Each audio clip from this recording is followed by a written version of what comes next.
Hello. In this video we're going to learn how to use Google Fonts to put more interesting typefaces into our web page.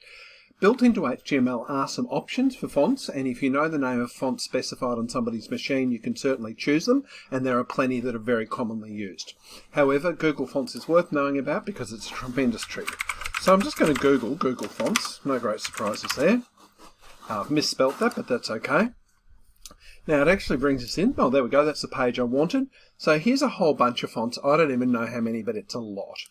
I'm going to have a look in the display section to start with, just because I want to choose one for the heading of my page. Let's see. What do I like the look of? Oh, sure. Let's go for the spooky one. All right. So what I'm going to do is go down here, and I'm going to add it here to my library.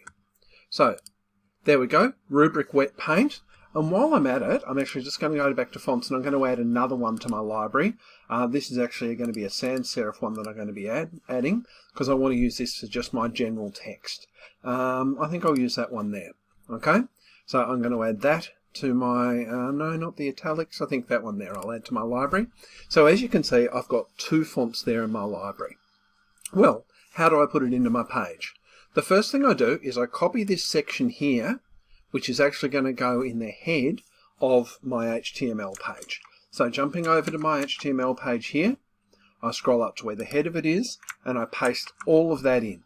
So when that page loads, it's going to say, go and get all of that information that you need. And then I'm going to add something to my CSS. So let's go back here again, and when I scroll down, you'll see there just under my photo, so I'll move my photo out of the way, there we go. I'm going to copy those two and put them in. Now in actual fact I don't want them both to be in my heading, in my div. I want the wet paint there to be just in my heading. So I'm going to leave the Montserrat one there for my special, and up here I'm going to say that my H1, which I haven't defined yet, is going to have that font face. It's going to have a font size of, I don't know, 500%. That's actually 500% of normal text, so that's not as big as perhaps you think it might be. 500%, and I'm going to have text align, there we go, center. And I save all of that, and then when I go back to my page and reload it, you will see, well, nothing because I need to reload it properly. There we go.